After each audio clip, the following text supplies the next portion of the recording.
river starts at the base from the melt. And of course it has chunks of the glacier that have broken off and are floating down the little river. This, I hope, is the trail that takes me to get a video of the waterfall from the base of the glacier. Again, the glacier from a different viewpoint, because when I go off to the right here,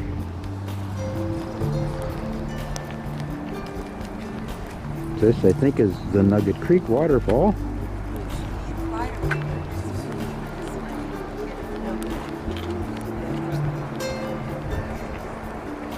That is melting glacier, I would assume. And more pieces of ice, chunks of ice that have calved off the glacier.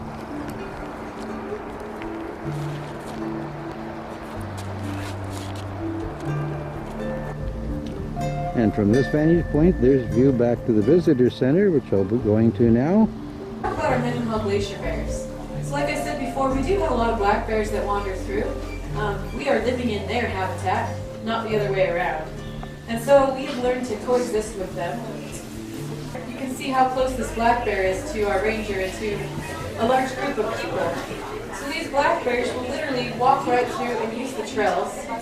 This is their habitat, so they're going to use what they did before we were. Our next 3 sightings occurred in a very special place, Glacier Bay, Alaska.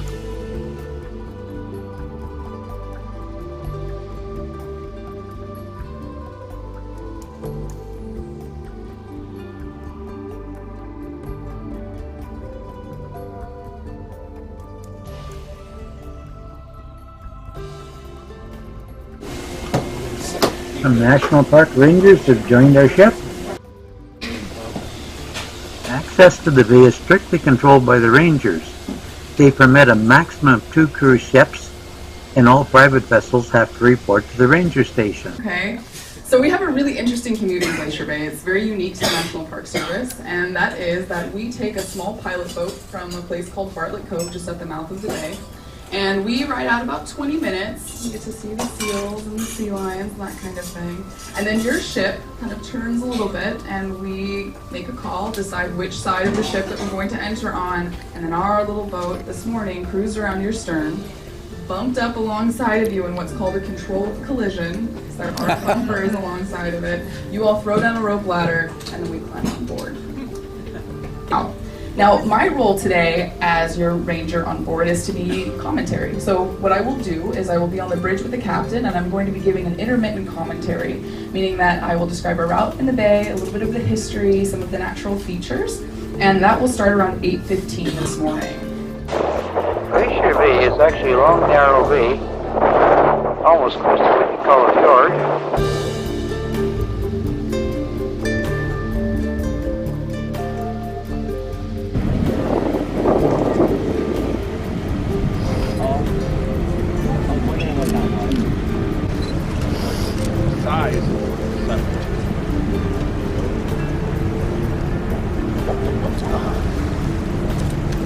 The ranger says this glacier face is 250 feet high above the water and 100 feet below the water.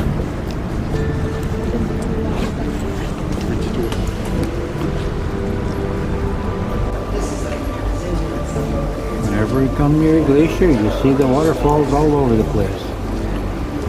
They're not at the glacier, but this is melt from nearby.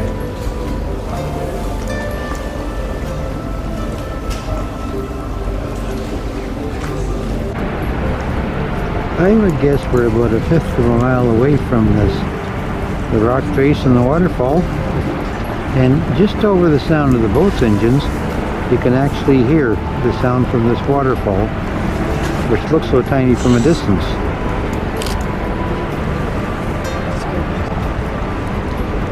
This whole rock face here is a series of little streams.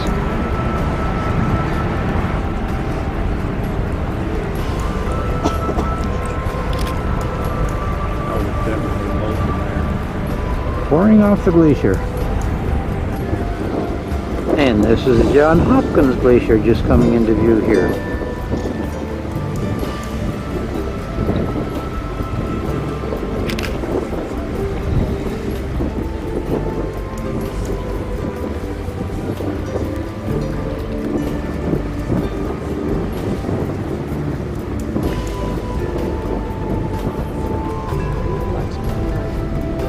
Pretty heavy-duty telephoto, so it's hard to be steady. That's a bald eagle there.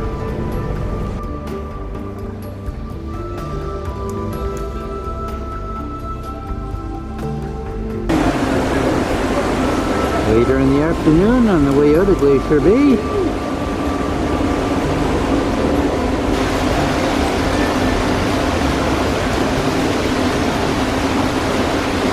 Sea lion heaven.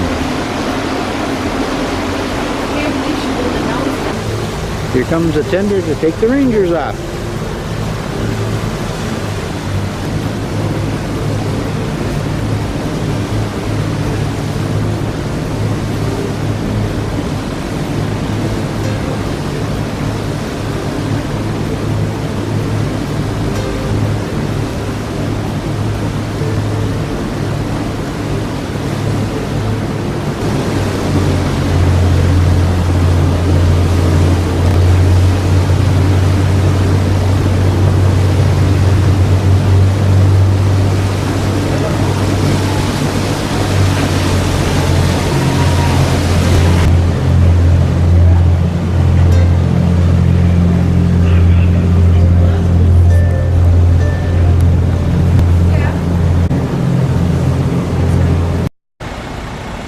Get much closer to the glacier, this time with a small boat at Portage Lake here.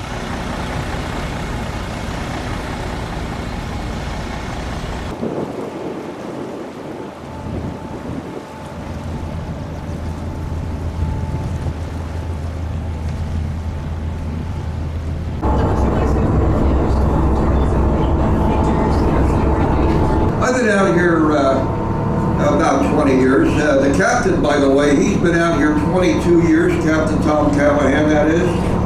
He's also happens to be a former lieutenant commander who served many, many years in the Coast Guard. He made about 16,000 trips to this glacier already. So we're really in capable hands. Okay, where are we this morning?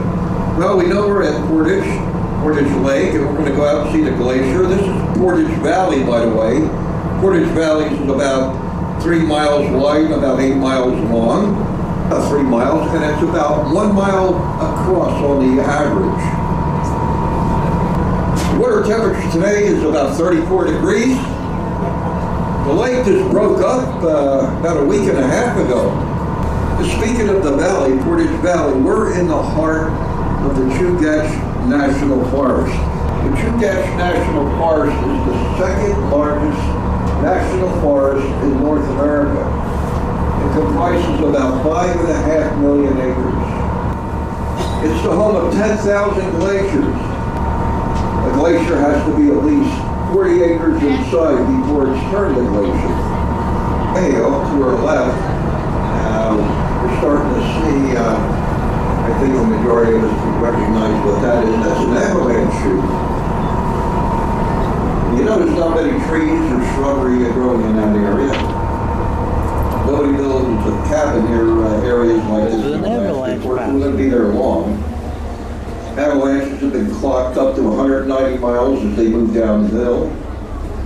The great force of the falling snow and ice picks up boulders and trees, anything else that gets in its way, and deposits everything right into the lake. The nice bird there and there.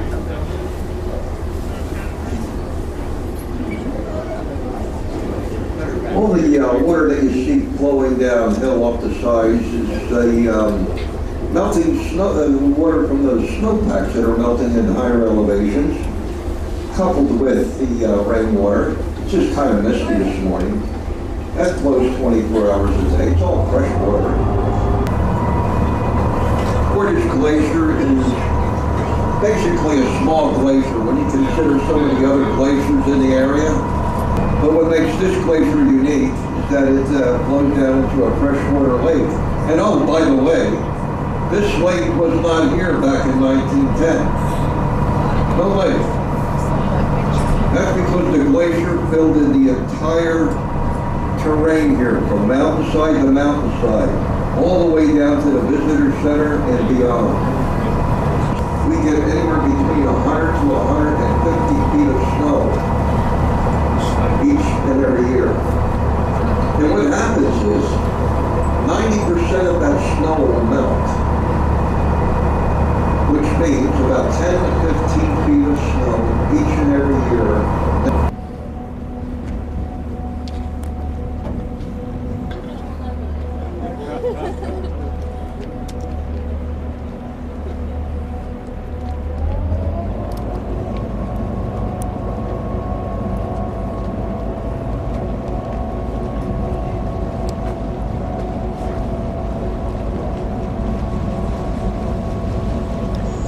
Blue is glacier and white is snow on top of the glacier.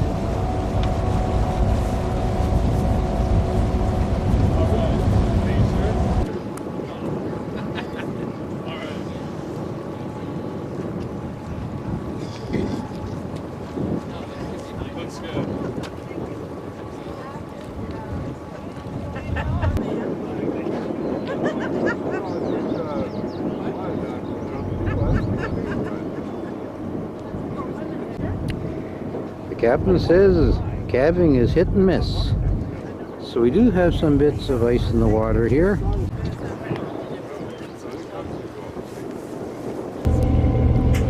There's actually no rain. It's fairly cool. It's 47 degrees Fahrenheit or so. And not that much of a breeze. So it's not that uncomfortable up here.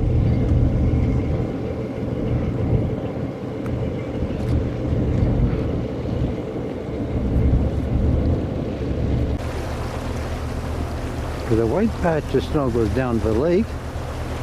They say that's a trail of an avalanche.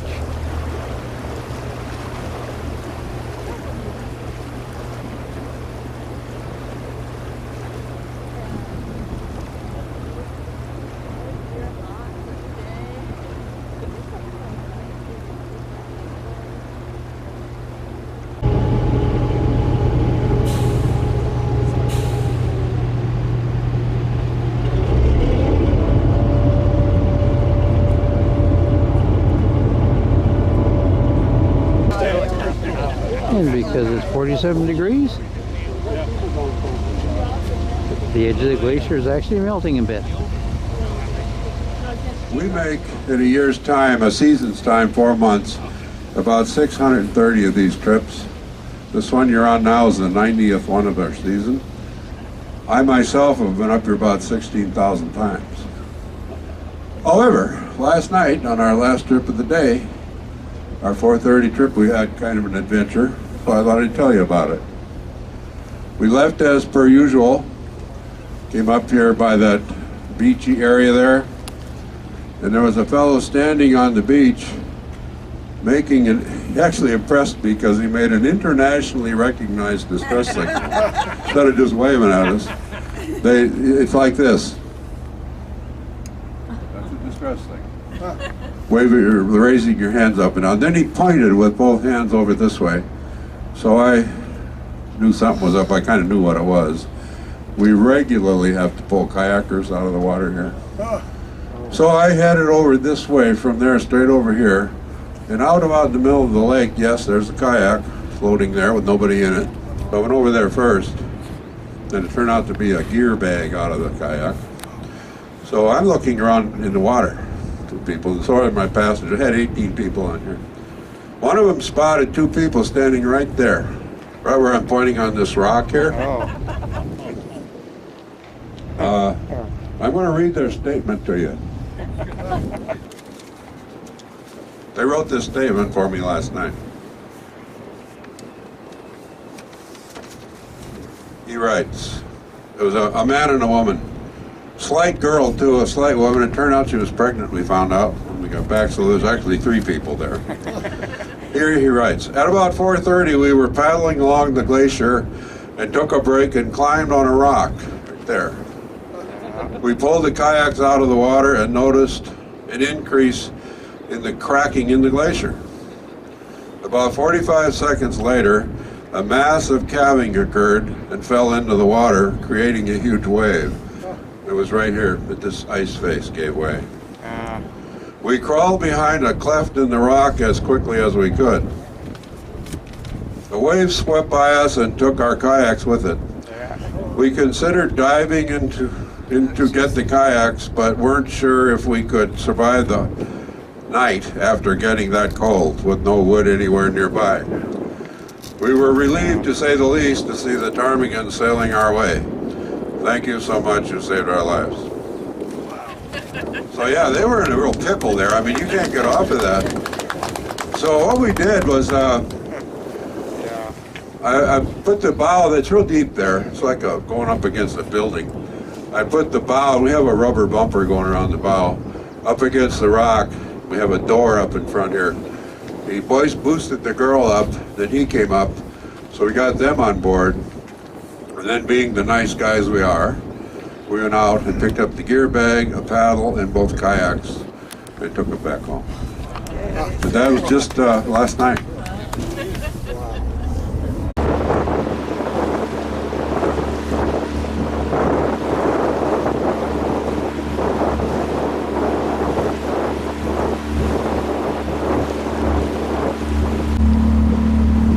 The top deck here along the center line, and whoever named it had a sense of humor.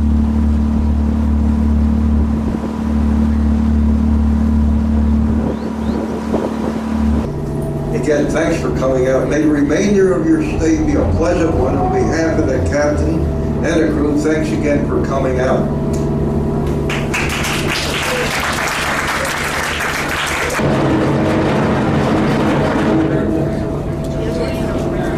There's a little tip jar back there. Is there? Okay. There's a And our bus waiting for us.